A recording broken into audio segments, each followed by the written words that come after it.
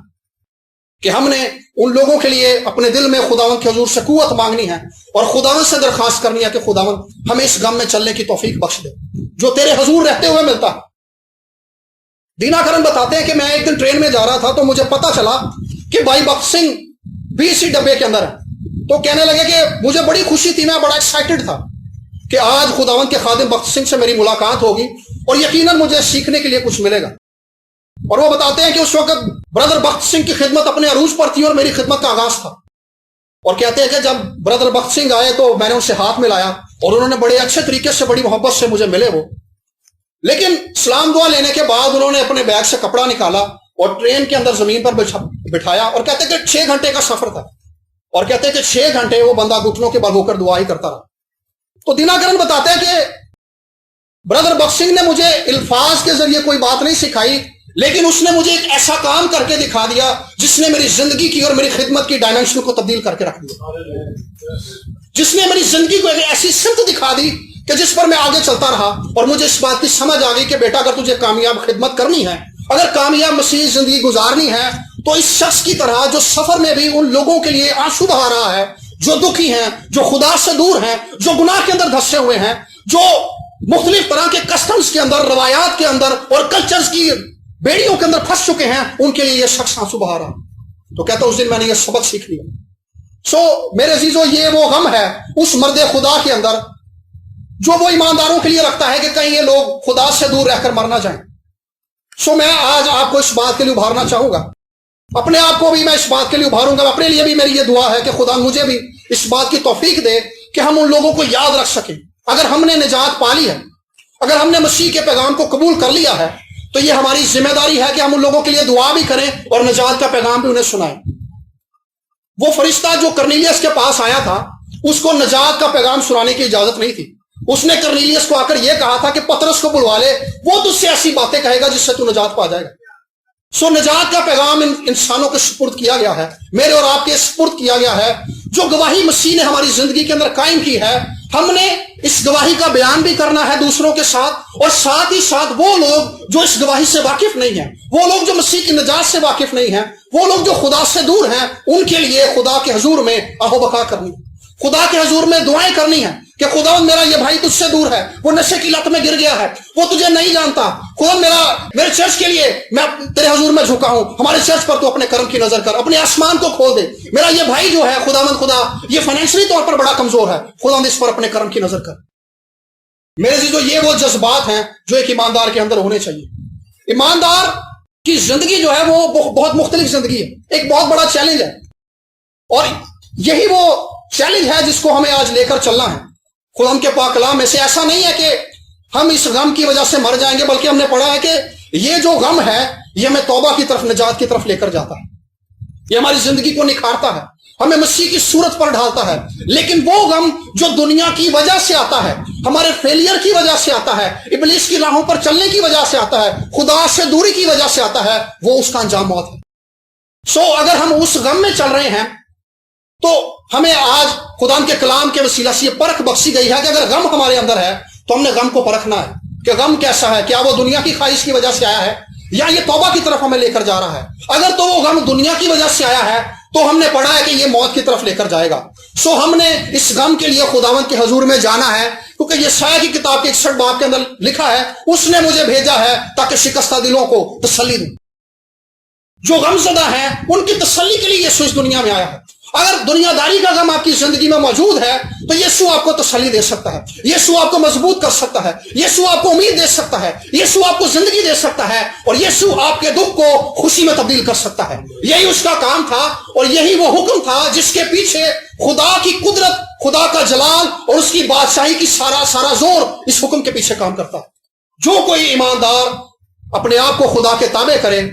ضروری ہے کہ وہ اپنی زندگی کو اس بات کے لیے خداوند کے حضور میں پیش کر دے کہ خداوند میں چاہتا ہوں کہ تو ہر روز میری زندگی پر کام کر، میں چاہتا ہوں کہ میرا ہر دن تیرے ساتھ چلنے والا دن ہو، میں ہر دن تجھے جاننا چاہتا ہوں، میں ہر دن تجھے پہچاننا چاہتا ہوں، میرا ہر دن تجھ میں ایک نیا دن ہو۔ جو پچھلا دن گزر گیا میرا آنے والا دن اس سے بہتر دن ہو. میں تیرے کلام کے نئے تجربات کو پانا چاہتا ہوں, میں روح القدس کے نئے تجربات کو پانا چاہتا ہوں, میں کلام کے نئے بھیدوں کو نئے طور سے سمجھنا اور جاننا چاہتا ہوں. آدمی صرف روٹی سے جیتا نہ رہے گا بلکہ ہر اس بات سے جو خدا کے منہ سے نکلتی ہے. کوئی بھی شخص جب مسیح یسوع پر ایمان لے کر آتا ہے تو وہ مسیح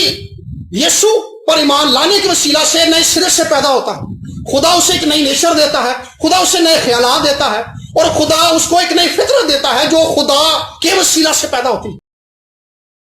جیسے جیسے ہم خدا کے پاک کلام کو پڑھتے ہیں اور خدا کے ساتھ جڑے رہتے ہیں ہماری یہ نیچر ہمیں اور زیادہ مضبوط ہوتی چلی جاتی ہے. لیکن جیسے ہی ہم خدا کی رفاقت سے دور ہوتے ہیں ہم روحانی طور پر کمزور ہو جاتے ہیں. جیسے ہی ہمارے اندر یہ بات آنا شروع ہو جاتی ہے کہ میں تو بالکل پرفیکٹ ہوں, میں تو بالکل صحیح جا رہا ہوں, مجھے تو کئی سال ہو گئے ہیں, میں تو کلام بھی بڑے اچھے طریقے سے جانتا ہوں, اب مجھ میں کسی بات کی کمی نہیں. یہ وہ خیال ہے جو کسی ایماندار کے ٹریک کو بدل دیتا ہے, ایک ایسی راہ پر ہمیں لے چلتا ہے جس پر ہم اپنے سوا کسی کو درست نہیں سمجھتے. اور یہی وہ مقام ہے جہاں پر ایماندار ٹھوکر کھاتا ہے,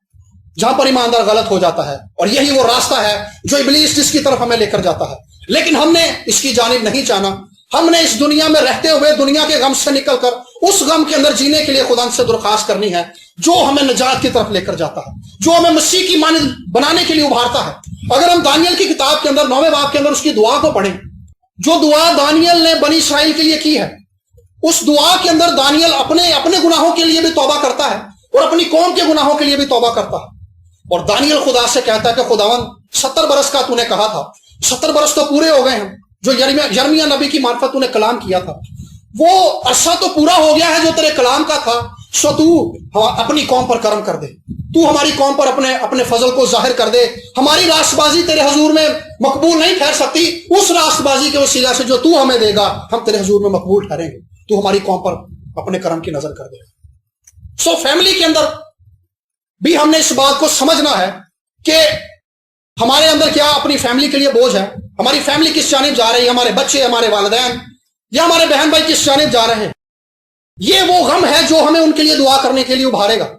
یہ وہ بات ہے جو ہمیں اس بات کے لیے ابھارے گی. ابلیس تو ہمیں اس بات کے لیے ابھارے گا کہ بھائی یہ بندہ نہیں بدل سکتا, وہ کچھ نہیں ہو سکتا تھا.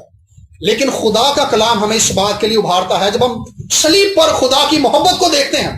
تو ہمیں اس بات کا احساس ہوتا ہے کہ وہ خدا جس نے اپنے بیٹے کو قربان ہونے کے لیے صلیب پر بھیج دیا, وہ خدا اس میرے بھائی کی, میری بہن کی زندگی کو بدل سکتا. یہ وہ مقام ہے جس کے وسیلہ سے ہمیں قوت ملتی ہے, اور یہی وہ مقام ہے جو ہمیں ابھارتا ہے کہ میرے بھائی کی, میری بہن کی, میرے دوست کی, میرے کلی کی زندگی بدل جائے گی. سو میرے عزیزو, ہم جس بھی جگہ پر ہیں ہم اس بات کو سمجھے. اگر ہم فیملی میں ہیں تو فیملی میں اس بات کو سمجھے کہ ہمیں اپنی فیملی کے لیے دعا کرنی ہے. کلیسیا کا حصہ ہوتے ہوئے کلیسیا کے دوسرے بہن بھائیوں کے لیے, پاسبانوں کے لیے, اور کلیسیا کے ہر ایک فرد کے لیے ہمیں دعا کرنے کی ضرورت ہے. محلے میں رہتے ہوئے, معاشرے میں رہتے ہوئے ہمیں اپنے ملک کے لیے اور اس معاشرے کے لیے دعا کرنے کی ضرورت ہے. اور سب سے اہم دعا جو کوئی بھی زمین پر کرتا ہے وہ یہ دعا ہے کہ خداوند اپنے چہرے کو اس شخص پر جلوہ گر فرما دے, اپنی نجات کو اس پر ظاہر کر دے. اور یہی وہ بات ہے جو زبور نویس کہتا ہے کہ میری آنکھوں سے پانی کے چشمے جاری ہیں. اس کے اندر ان لوگوں کے لیے بوجھ ہے جو خدا سے دور ہیں. سو ہمارے اندر ان لوگوں کے لیے بوجھ اس وقت بیدار ہوگا جب ہم خدا کے حضور میں جا کر یہ کہیں گے کہ خداوند دنیا داری کے غم میں تو ہم نے چل لیا ہے, لیکن اب ہم خدا پرستی کے غم کے اندر چلنا چاہتے ہیں. وہ غم جو ہمیں توبہ کی طرف لے کر جائے گا, وہ غم جو ہمیں ہر روز تیری چھبی پر ڈھالنے کے لیے قائل کرے گا, جو ہمارے اندر یہ قائلیت پیدا کرے گا کہ ہم پرفیکٹ نہیں ہیں لیکن خدا کا فضل ہمیں پرفیکٹ کر دے گا. سو آئیے آنکھوں کو آج بند کریں گے, اور یسوع مسیح نے جو بات کہی تھی, جو نے یشعیاء کی کتاب میں لکھا ہے